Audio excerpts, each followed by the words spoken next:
Well, things are heating up here at HGC North America because Tempo Storm, they came out game number 1. Team Freedom said, hey, we can one-up you. So we're up 1-1 now in this series where two of our best are facing off, and it does seem like they've traded blows so far. At heavyweight battle so far, things just getting started. But Battleground number 1, Tempo Storm's kind of favorite. Battleground number 2, one that they haven't recently been kind of known to be too successful on, other than just being one of the better teams in North America. So I look at this and I go, Tempo's gotten the win on the Battleground we expected. They struggled a little bit on the Battleground we expected. So far, everything is according to plan. So I guess if I'm giving, anybody has something to prove over this next game, I feel like it's a little bit more on the shoulders of Freedom than that of Tempo.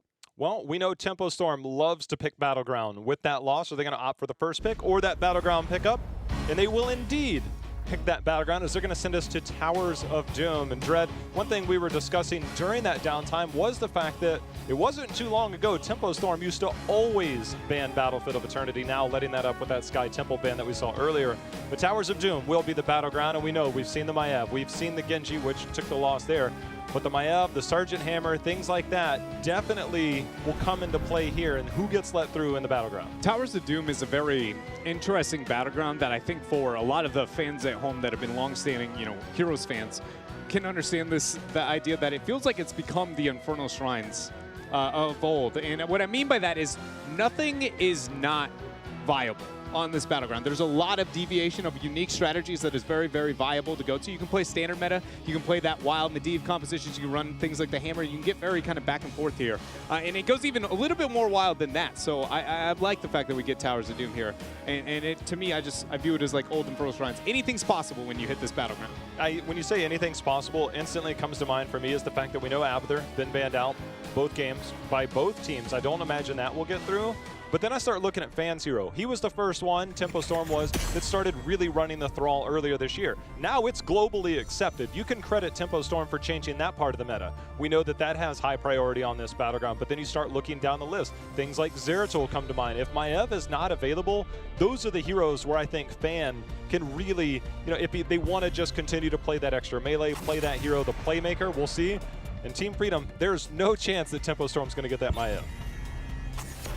Not after the performance we got there in game 1 with the Fan pulling out the tether, setting up the team for a lot of early game kills. Whitemane has the responsive band coming out there. Will we see the Medivh from Tempo Storm? It is going to be the Medivh. So Sergeant Hammer is available if teams would like to go down that avenue. Don't think we'll see it as a first pick, as Genji lets his way through, and Team Freedom, in fact, will pick it up.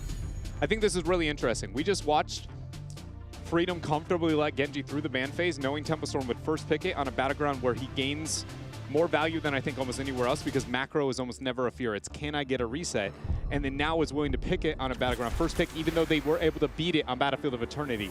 For how rarely he's banned, I'm just saying it shows that the consideration is still very much this guy is the go-to if we can ever get our hands on it. So we're going to get the Diablo Phoenix. I'm really curious if we'll get the Deckard in this setup, knowing that Genji does dive. Do you support the dive, or does Genji kind of find his way back home? There was a fun tweet that came out from Cattle the other day. Apparently, there was some running of a Diablo Phoenix and somebody hopping into a bunker, and apparently June went forward and smacked somebody with the cane stick. It was a really funny thing, because it's like the Juneisms. I don't know what we call it, but we had the June board earlier. It's like you never know what you're going to get from June, and he ended up making a Gandalf quote. Apparently that was his mentality going in. But he won't get the Deckard, because Collusion's going to have his hands on that. But we also got the Sergeant Hammer. Hammer Genji here. It feels a lot like old Chromie Genji. A little bit more reliable DPS when it comes to the backline, but that towing of, where is the line of threat that you can provide as a composition that Team Freedom is kind of building so far. Don't think that it's not like impossible or anything like, but it does raise immediate concerns on where are you going to be able to reliably have that, because if Genji's going in forcing, Hammer's not going to immediately get the follow-up. It very much is depending on Hammer sets up, trades positively, and then Genji is going to be a major problem. It's just kind of interesting to see that here from Team Freedom, and if they are able to adjust to that difference in approach to fighting. There's Blaze Malfurion. You mentioned there's not the instant follow-up, but I do wonder now, the rare instant follow-up that we could get from a Sergeant Hammer is potential BFG. We know the changes no longer doing that structure damage the way that they used to. Can't cycle that on Towers of Doom post level 20. So we'll see the adaptation there. But the Blaze Malfurion, I guess if sustain is the name of the game, it's a matter of does Malfurion survive if Genji gets onto him, especially, we used to say post 13, it's fine. Post 13 nowadays, no ice block. You're never fine, I feel like, as Malfurion in the current meta as it stands, unless you have, I mean, an entire fortress built around you. I was going to say something like an entomb encasing you, but right now, when we think about that, and with the Leoric picked up on the other side, that's probably not the best example. But you kind of see what I'm saying here. He has no easy escape opportunities. And with that in mind, I find it even more curious on that exact same conundrum I was kind of talking about before. Oh my goodness, and it gets wilder with the Chromie in the last pickup there. I guess not too surprising to see that because of the Sergeant Hammer, but it's just Leo, Hammer, Deckard. Again, very slow, long team fights on how they want to approach it, and then Genji has that very immediate, I want to start this off, and it's just unless things have set up to be able to hold their own for long periods of time and set up that certain area where they want to fight, I just wonder if that is going to be too big of a problem. I thought Hammer, solvable, right? But then committing more into the Leo, I look at this and I'm going, I want to see where that answer comes here from Team Freedom. I'm with you in the sense that Genji, look, you can come from straight on with Genji and you can just shuriken, throw out, attack the front line. But Genji's best work is done in a flank position. That's where Genji's value really comes in. You come in at angles, at all angles. I think that's where the Leo pick comes in. The lack of mobility and the lack of ice block is really good against Malfurion, as we've seen as of late. Yeah. But it's a matter of the functionality as a whole. Yeah. It requires some precise timing. It very much does, and I do like, as we talked about last week, I actually love the rise of Leo. I think purely as a response of the lack of Malfurion. He just entomb, kill the dude, just take him out. He has no way to handle this anymore, and that was one of the biggest, that is the biggest crux of Leo. Leo's actually an amazing hero, has a lot of cool trade-offs, except his initiation. It's just not always quite up to snuff, but with a mouth, you just go, oh no, this is the free kill. Chromie, you can force the timeout, and now you feel the old Malfurion trade-off, right? You're like, well, this is a waste. We'll just wait for this end and be able to hold its own. So it's going to be cool to see how this plays out. But I do think before the draft started, I talked about Freedom had more to prove in this series, or in this game, if you will. After the draft, I think it's even more so now with that unique approach of their composition. I want to double check because, you know, we are on the white main balance patch, I believe, and I think this is where Chromie did receive, obviously we saw a huge change to her style. I think this is the one where we saw some upgrades to her damage. We'll double check on that, but I believe that does, because we saw Chromie before. I mean, it's great when you finish your baseline and get that Chromie clone, that echo, but the damage felt significantly less, especially now that there's no more infinite stacking on that baseline. So Chromie definitely different in that regard. Also, timeout was changed, no longer that full 7 seconds, so that's shorter. Still longer, I believe, than an Entomb, but definitely a very different feel that we'll keep an eye on.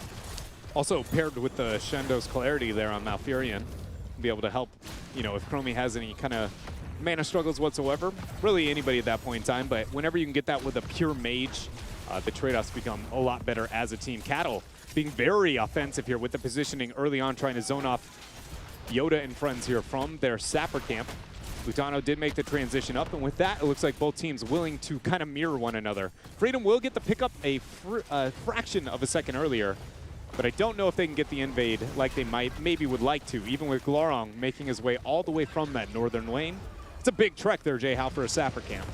You know, I mean, I sometimes like to make my way down, but then I look at the minimap and I'm like, well, that's an awfully long way to go. And Lutano, he's taking the long way home because Cattle was trying to keep him locked in. Oh, my Cattle. Yeah. Ooh, Zugrug going in. See if he can land the stun. Yoda is in position for a swift strike, but this is pre-level 4, so you don't get that bonus damage with strike at the heart, which is generally the pickup. But Chromie, also going back to that build, because of the changes to that, the level 1, it used to be, hey, get that bonus stack with the third one, but now it increased, you know, got the increased baseline damage. Lutano's going to eat some of that, increase the baseline damage on your Q, but also with the Draconic Barrage, making sure to get that extra damage on your now baseline bonus auto attacks. Bronze Talons. I wanted to say the name was changed, but it wasn't changed, and I'm like, wait, no, yes. Still gets the sweet bronze sound. Well, I mean, think about Medivh, right? His Master's Touch has got his name changed, so it's like you anticipate the next one to come in, but we still call it Master's Touch. My brain still is on Master's Touch. Never left it. We had the Master's Touch. We will never leave the Master's Touch. Shrines are up here, 20 seconds out. Positioning-wise, nobody really committed to too much here. Normally you'd see a heavy influx, at least with Freedom. The fact that Hammer is on bottom, you can tell that they want to pick up their zone safety now that we see that kind of rotation from them and see the rotation out. That is given away purely on the lack of mount opportunities from Hammer. It shows a lot when it comes to shot calling and decision making. Well, fun thing to watch will be the control. This level 5 pickup for Chromie is going into that Chrono Sickness. So the slow on that, if you do get a diving style hero, they do get locked down at least much greater than they used to be. As Zugrug trying to get into position. Instead, Collusion will be the one with the first interrupt. See if they can make their way in. Cattle is giving Zugrug fits here. Yeah, even forcing Collusion to get the interrupt there with the Haragic Cube purely based on the fits, if you will, that Murden is having to deal with. Lutano gonna go and take a rotation of spells there from Vin. Nothing too surprising. Point and click CC going to be kind of come at a cost for a moment as the Stormbolt is thrown out. A lot of damage dropped onto Caterpillar here. The heal's coming out from June, but Zugrug is the man who eats the damage there as Vin is throwing down the spells. Yoda trying to make his way out. Shadow Charge there. Swift Strike through the fence, but my goodness.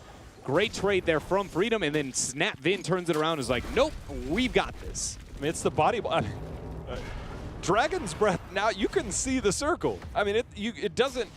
It's not like a magical circle that randomly comes down and kills you like the Chromie of old. It's not the old where you just go never lucky, man. Yeah, this time it's like the body blocks were real on both sides there, but Tempo Storm just, sometimes you don't even have to hit the hero, you just right click the ground and say, walk through me, I dare you. Team Tempo Storm asking that question once again here with this invade over the Sapper camp. Their bottom Sapper, a 5-man collapse for both teams. Trap set up by Vin. Freedom hand over a 4-minute and 40-second Sapper camp here. Though it may not be the most devastating when it comes to impact on the game, when it comes to message sent, Jay Howell, I feel like it's a lot, you know, kind of heavier-handed. Some confidence being displayed here by Tempo Storm in Game 3. Well, you mentioned heavy hands. Chromie obviously getting that bonus auto attack damage. If a Genji does come in that back line, obviously with the Bronze Talent, you have to hit an ability to get that bonus damage now, which Vin has definitely been doing. You get those auto attacks. We actually see dodge being picked up here by Genji. So Yoda making sure, look, if Chromie is going to attack me, I want to be able to absorb one of those. And Zugrug's not going to be able to absorb many of those more. So we see Collusion does have the potion down and the CC to allow him to walk away. Full rotations, the spells actually kind of used there. There's also, we notice on the World of Gems picked up by Freedom. It is going to be the Emerald there at 7. So healing debuff opportunities if the Tranquility is in fact going to be picked up. Also limits, with that Wraithwalk actually burnt. This might be a kill on Nazmus. Shadow Charge comes through. Body blocks are there. No skeletal swing for the heal, but he actually, the mobility there gained by that level 7 talent. Absolutely helping the escape. I couldn't see it, but I thought I heard it. I think he got the Drain Hope just out in melee range. I was like, I'm listening for the audible. It was very hard to see, so I think he just survived in the middle of that. You're listening, I know you're saying words, but I'm like, I gotta listen to the sound effects. I do the same thing. It's really distracting sometimes when you hear a spell and somebody's like saying something important. You're like, I'm trying to listen to this, but you're like, where did that spell come from? You realize the importance of that sound. You're like, wait a minute, no. Yes, is that confirmed? Right now, though, laning situation still in control in the bottom half for Freedom, trying to do the 1-3-1 here with that Sergeant Hammer. Another thing that's interesting with the Genji and Hammer together is Hammer promotes a 1-1-3 playstyle, but Genji promotes a 1-1-1 with a 2-man gank squad, or at least Genji ganking in some way, shape, or form. And it kind of is interesting how it typically doesn't add up here. As we see March of the Black King used in a North American game. Jay, how this is... Look, I don't want to say it's never happened, but it's a long, long time ago. I see Chromie and I see Malfurion on the backside. I'm like, look, they don't have mobility. I can Wraithwalk directly onto them. That's where the value really comes in and gives you that, you know, I mean, basically Sergeant Hammer hits that BFG. I mean, it's like one in the chamber at that point. I mean, Nova is like, look, I got that talent, but this BFG fits directly into here. So we'll see how that goes. There's the Lornado put down. See if maybe they could follow up on that. Instead, Cattle, he's going to try and turn this for himself. There are so many questions I have when looking at how this is going to be approached now for Nazmus on the approach to these team fights. Is it going to be after the bunker while they retreat, trying to get value on that? I mean, what is the decision-making kind of come into it? I will talk about some of the trade-offs and why that typically isn't the go-to heroic in a moment, but for now, skirmish over mid. Nasmus walking forward. He's got to drop it here if he wants to keep himself alive. There's going to be the flip onto the trap. Drops March of the Black King, ends up hitting 2. There's the kite around, and the damage doesn't end up going through there for the kill, but Glorong falling low, 1-for-1 here between these teams. Yoda trying to survive, did get that reset. There's going to be the salvo out. See if he has the deflect up. He does. That's going to keep him alive. Time trap, the time out is not enough to keep Chromie alive. That's going to be kill number 2. The trade out definitely in favor of Team Freedom. And, you know, there was a skirmish, I believe, that was happening on the other side of the map because a Twilight Dream was used as well as X-Strike before. When we were watching the fight on the mid, I believe there was an engagement just below that. So some of those big tools were missing from that altar phase, which does give that over. Team Freedom, Tempo Storm, now all tied up. First initiation there with that. All focus going on to the Leo with the sustained teamfight capabilities coming out from, you know, Lutana there on that Sergeant Hamber was why Freedom was able to take it back. But now, you know, even though Freedom was able to be successful there, J-Hal, based on that other skirmish that kind of demanded some resources, especially out of things like the Twilight Dream, I wonder, does Tempo Storm, you know, have the better teamfight? Because, to be honest, seeing a March of the Black King Leoric, I looked at this and I was like, I'm not confident on the early game teamfight capabilities, but Team Freedom, they didn't make it look that close for how much Tempo Storm was willing to pick that fight.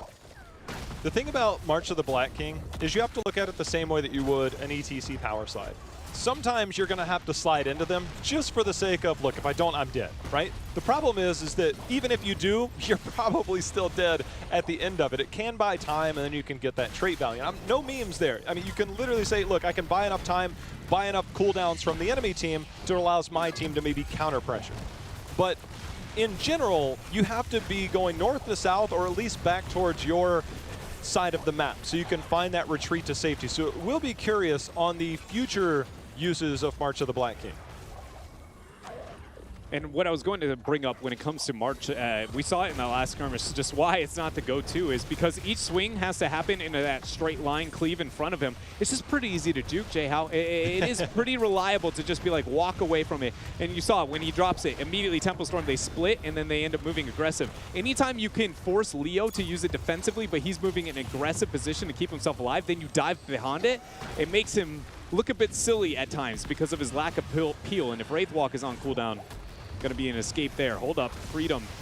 Now is going to start this skirmish here. Zugrug ends up hitting the Stormbolt onto Vin, taking a lot of damage as Nasmus falling pretty low. March of the Black King already going to be dropped as Collusion committing to the channel. Two-man jet propulsion with the Lightning Breath and Tempo. Take the first kill, but it comes to the cost there of 4 shots. Well, there's the Lornado buying time, making sure to keep Cattle at bay. Glaurung without any more engagement opportunities there. Team Freedom did get the shot, and that's the part I was talking about, is that sometimes, Dreadnought, it's just going to simply buy time. And right there, it bought enough time to complete the channel. Nasmus knew what was up. They survived the onslaught. Of course, it did start with Murd and getting stuck in there by Cattle on that Diablo. But for Team Freedom, they do get a lead. You cannot always say, hey, trait value, because, well, let's be honest, when you die, you actually give up XP as well. Team Freedom did have a lead, but it's almost even up here by Tempo. And I can't help but feel like part of the reasoning, you know, we see this deviation on that is beyond the other theories of in-game, you know, building that kind of zoning territory and that temporary time where Freedom has higher chances of getting a channel is also, you know, the bunker and tomb interactions because of the survivability being provided by Glaurung. If he is near the entomb at any point in time, make it a little less impactful. No ice block, doesn't matter if a bunker's around. It's honestly a better version as long as he can get inside of it. Because you can get on that other side of the wall. We've seen the play, and Glaurung, he's made a few of those throughout, you know, the last few phases, which have really stood out. Nasmus, he's coming down. This is all hands on deck. It looks like Team Freedom not willing to fight into a choke. They'll concede, give up that camp, as we're only just under 30 seconds away from the next altar phase, which is our 5th Dreadnought. That means triple, and this is where a lot of things tend to change. Shadow Charge coming out from Cattle, though. Lutano actually falling pretty low as the flip goes down along with the root onto Zugrug. Glaurung with very aggressive positioning, actually missing the jet propulsion, but forcing out the Wraithwalk there from Nasmus in the off lanes. Positioning shows, oh my, top positioning there, but Tempo dominating here over the bottom half. There goes the Shadow Charge. Flip over, not quite the synergy that Tempo Storm wanted. Vin falling pretty low. Lornado already dropped. just missed there. We're going to see the solo laners. They're going to accomplish by getting the channels up at the top. I don't think Leo can get over in time. He's moving to disrupt like he can. Blaze. Yeah, he's trying to get there. We'll see if that does come through. It does not come through in time, so they'll make their rotation down. If this stalls out, 16 tier is close. But Muradin has already used Avatar. Zugrug's just having to survive, but Lutano taking all kinds of damage. Look at the aggression here. Tempo Storm moving forward. They are daring Team Freedom to come at them. Yeah, in the 1v1, nobody rotating down quite yet. Zugrug getting interrupted by that root. Finn comes in with the damage. Lightning Breath not even needed. Jet Propulsion then thrown down. Good Wraithwalk to get the retreat there from Freedom. But Tempo gains victory not only when it comes to heroes and kills there, but now when it comes to shots on the core there, sending things to even 20-20, and experience for the first time possibly into their favor. Getting consistent, predictable damage from Chromie is very difficult now with the Dragon's Breath. But when you go back and you watch that, if you're playing with friends, Diablo is charging and flipping the same way you would throw that old Tyrande stun out or the roots down. Chromie's dropping that bomb behind Diablo because it's like, look, it's going to take a second, you go ahead and charge, flip them back in, and the damage comes in. So the synergy there, it's one of those things I think we'll continue to see at very high-level pro play, and your casual game's a little more difficult to pull off. Definitely a lot more difficult to pull off. As a dude who feels like, I learned the follow-up to Diablo pretty well, especially on characters like Malfurion. I feel like in solo queue, it's like 0% rate of actually hitting that combo. But Tempo Storm, they've had a couple moments where it looks a little kind of kerfluffled, on the initiation, like the last one there. Pixel off when it came to the overpower, but for the most part, synergy definitely there. Stormbolt is going to land here, this time onto Cattle, as Decker throwing down the roots once more. Lightning Breath forced. Zugrug eats a rotation there from Vin, and quickly Freedom's on retreat. Oh, Nasmus, let's see if he can find his way out of here. Looks like March of the Black King did end up getting used, but not enough to keep him alive. That will be a 45-second cooldown. Death timer a little shorter than that, but shouldn't be too much of a loss, just minor amount of XP. But we are 18 seconds away from next Altar Phase, and we still have ourselves tied up. It wasn't that big of a loss at first, but I would argue the fact that Nasmus is able to hit 3 full channel Ws now on the surviving targets of Tempo, that time difference is going to be a pretty substantial amount, right? 15 seconds between that and the March of the Black King coming online, and he's positioned like he has it. Wraithwalk forced immediately there as you see the use. No damage quite yet. Fan on an island, though. Yoda trying to get the punishment out there on that Genji 1 versus 1. He's going to trade up. No reset opportunity available, and no X-Strike used here by Freedom. Yeah, he went Shin Gun at 13, so he has to land all 3 of those shurikens onto a target to get that value. Missed a couple of those just based on distance alone. So Fan playing around that. There's March of the Black King. That's going to keep him alive for now. But again, once you're in Dread, you are not in for long. There was the BFG used, and there's not enough damage to try and take anybody down here on the side of Tempo Storm. That was that was perfect execution there for Tempo Storm for the response to the March. And exactly what I was talking about a little bit before is you just split and then you actually aggress past it because he can't stop his positioning. He has to be walking in that straight line. Tempo was like, split the seas, move past Leo, execute perfect here. And why Tempo Storm dominating. That was a salvo. Here. It's a salvo locking down that Genji pick. Just managed to trace him down. Look, Collusion actually landed an insane scroll with that 16 talent tier. Leo's back up. This is a 4-on-5. If Team Freedom concedes this, it's 16-16. If they stay, we'll see how much they can do as Nasmus going in does have that March of the Black King available again. Yeah, see if he ends up using it here. Now the second Wraithwalk says that he might have to. Not going to drop it, actually uses it as he ends up going down there. Another Lornado hitting Glorlunk. We'll be able to make it out here though. Tempo Storm, after what feels like the longest standing 5th phase fight I've seen in a hot while here, J-How, will end up getting not only experience into their favor, shots setting things back to even here, and just staggering the deaths of Team Freedom. I feel like that's got to be a pretty big concern when looking at the next Shrine phase if you're a Freedom fan. Still 16-16. The crucial moments there. For Chromie, post 16, or excuse me, post 14, shifting sands, just as long as you continue to land your Q over and over, and Nasmus, he's getting bullied right now. But the consistency at which he's landing, mind you, he completed his baseline quest, I think 5 minutes in. So the proficiency that he's had on landing those, you get that bonus spell power, and you can just continue to stack and cycle that all the way up to 40%. He's starting to dish out some serious damage as Vin. Just prepping things like that. I say that, but he actually slightly missed there, sadly. Nasmus able to barely skirt past. Skirt. Wraithwalk is in fact going to be used, but just abusing the fact that that is, for anybody who doesn't know at home, used to move at a, actually I don't know since the adjustment to mount speed, it moves faster than mounts now, doesn't it technically? It used to be equal to mount speed, Wraithwalk. Oh, Wraithwalk, yeah, I mean, it moves way faster than you would appreciate on the enemy side. Well, it used to be full mount speed, but since they nerfed the mounts, I actually don't know if they ever nerfed Wraithwalk speed, so I actually think, you know, somebody is on Twitter, I'm sure, is going to let me know I'm wrong or right on this. I think that it, in fact, is still. What I'm trying to say is it's a really fast mobility tool that even if it's not equating to a mount, it's pretty darn close there. Nerfing mount speed seems like an eternity to go. Oh, man, I'm an old fella if that's an eternity but man, ago. think about the impact that did have.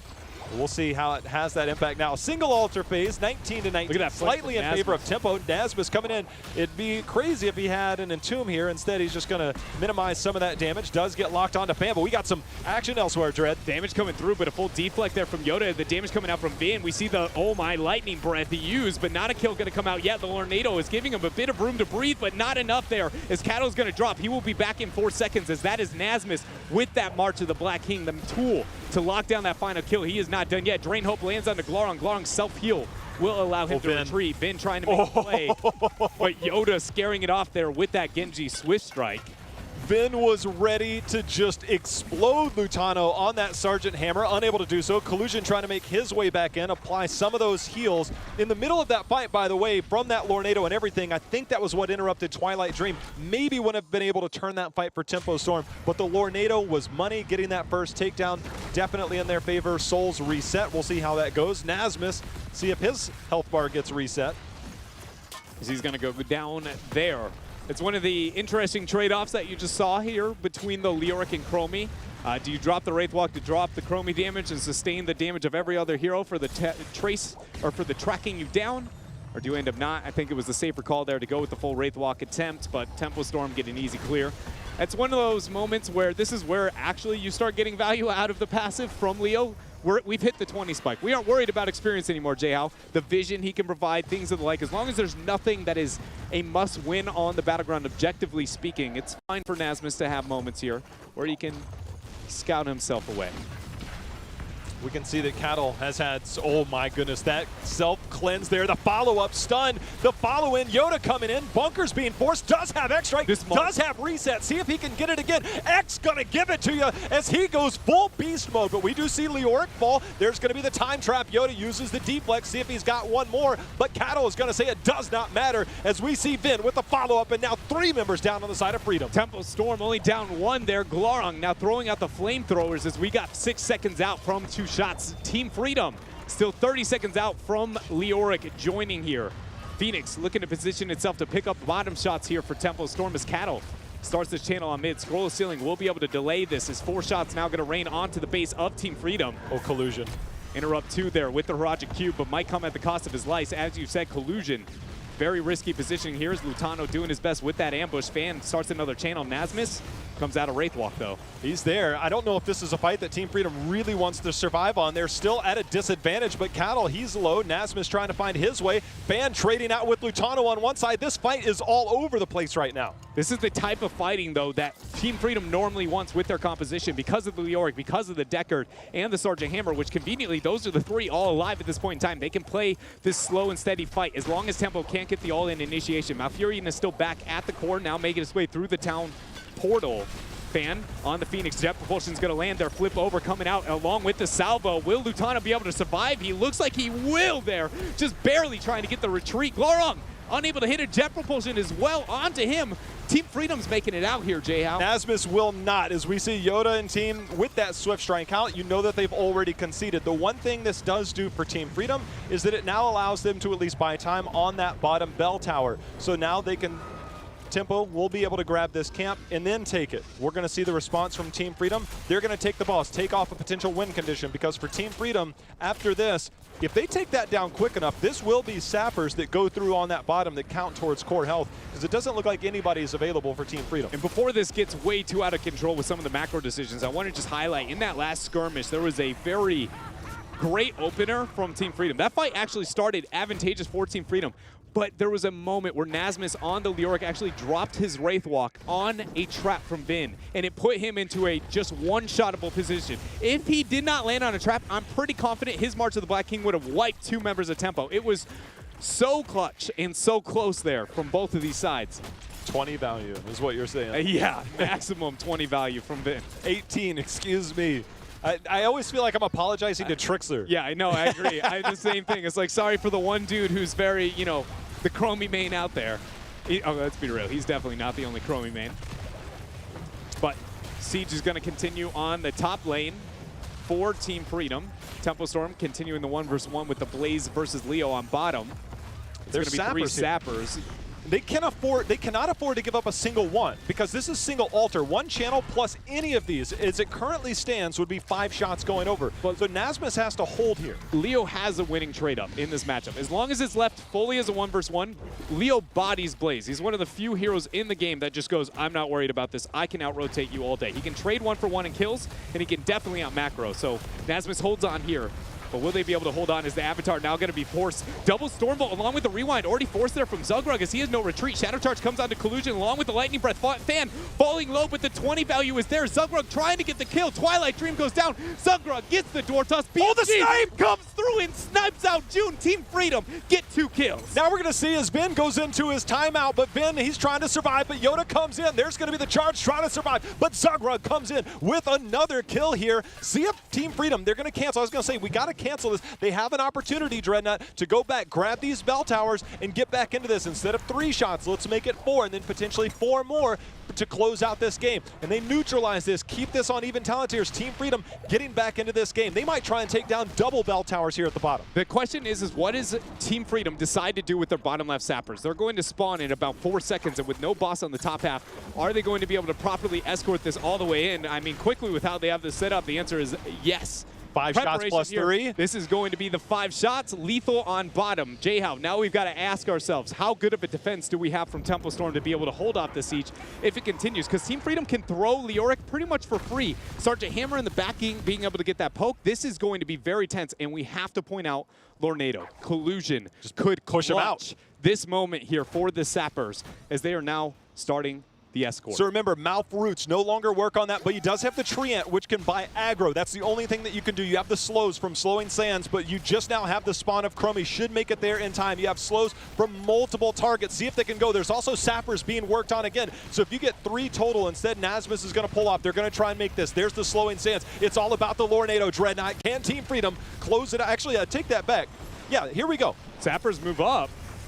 None gonna make it there as they're at the line of skirmish. Kato goes in with the full combo. He lands it onto Lutano with the pre-pep jab propulsion. Glorong ends up getting that first kill here for Tempo Storm, and more importantly, holding off those Sappers bunkered down to be able to deter the aggro of the keep as they are trying to get full retreat here. Freedom have no hammer. That is an insane play. Hellgate was picked up right at that 20 tier, and I wondered, all right, when will we get that Hellgate value? Well, guess what? We got it. For Tempo Storm, though, they are not out of the woods yet, Dreadnought. We are double altar phase on neutral sides for their respective teams. So now for these teams, because 30 seconds away, Hammer will be here potentially in time. If Tempo Storm moves in aggressively instantly, different story. But here's one thing that we got to bring to light is that Hammer has pretty slow movement speed. Hold up, Leo. Oh no. Going down here. 60 seconds till he's going to be back. B-steps dropped by Cattle. They're catching it out, and confidently so, because Leo will not be able to make it back reliably in this amount of time. And what I was going to say is Hammer does not going to make it here. He does not have a mount. She's actually a couple seconds too far behind. Tempo going to go ahead and start this channel as Vin gets the free setup here in the back, and it looks like with that, Jayhow, Tempo Storm will be able to at least set up the lead here. Now 1 HP left, but they aren't getting the kills, at least not yet. There we go. There's going to be the Twilight Dream. We're going to see if we can get the follow-up. Yoda's trying to get into position, but Zugrug somehow surviving for now. And now they turn their attention onto Yoda, and Yoda has the X-Strike out of there. And Nasmus, he's going to be back in the fight here momentarily. He gets the interrupt there. Can he get the interrupt? He does. There's going to be Wraith Walk #1, but they're bringing the damage as the BFG comes in. And right now, Team Freedom is holding on. But for how long? Oh my goodness. Salvo's they got him down. Glorong is actually going to drop. Zugrug gets the first reset there as the trap is going to be hit. Not enough damage to get a kill coming out from Vin as he is end up dropping. Tempo Storm lose their member. There goes the channel for Collusion. Cattle comes in with the Hellgate, trying to get the interrupt, trying to get the heals. But 3 members of Tempo Storm are now dead, and the channel started here by Collusion. No way. Team Freedom held on in that 3v5 long enough, and then we said, trait value, can you get it? Nasmus says, yes, I can. The amount of aggression from Cattle in that fight, he zoned out the Murd and got the follow-up from Chromie, and Chromie was about to explode Genji. I kind of hope we can take another look at it. But the fact that we saw that he X-strike out, and when you commit that X-strike out, you're like, wait a minute, can we survive? But Nasmus says trait value all day. That was just ridiculous at the end of the skirmishing there. The back and forth between these two teams, and Team Freedom to be able to hold on after being what felt like a dire situation for them, then getting the recovery, then starting that initial Sapper kind of, escort down a bottom, not having the success maybe they would have liked there, but then still having the mental strength around that last round after losing, first of all, the hammer into the Leo pickup through mid. I mean, Cattle is literally B-stepping it as he walks away from that. That is the level of confidence you have after that moment. You go, hammer, easy rotation, 10-second difference. We've got the finish here. But Freedom now find themselves one game away from taking out Tempo. That was such a wild ending. The fact that bot lane seemed like, all right, Escort, it's very difficult to end on Escort. Let's be honest. But the threat was there. And then Cattle's like, no, we're good. That was insane play after insane play. The fact that they were able to hold on there, that's mind-blowing that Team Freedom managed to hold on for as long as they did. 3v5. Zugra got out with maybe 10 health in the middle of that. X-Strike, the only thing that saved Genji in that top fight. I mean, the fact that it was just enough time for Nasmus to come back in. And then once Zugra got healed up, I've said it before in the last few weeks, especially this phase, that Murd in play post-level 20. I mean, Zugra dove in, made sure to get the follow-up. Vin got very far forward on that Chromie. He helped get the stuns, get the kills. It was insane plays. Yeah, and that 20 spike that we saw come to light there, as you said, Zugra able to hit major stuns back-to-back, and it was the damage threat output that he was able to apply at the back end that makes as the conversation we had a little bit earlier, talking about where's the Diablo versus the Murden. NNA, Murden has had that success, but for me, that is objectively speaking, his stance in the later stages of the game feels so much different than almost every other warrior that I go, he seems like he is the number one here, at least in my heart, if not my mind. I love infinite stacking talent, so I'm all for late game Murd and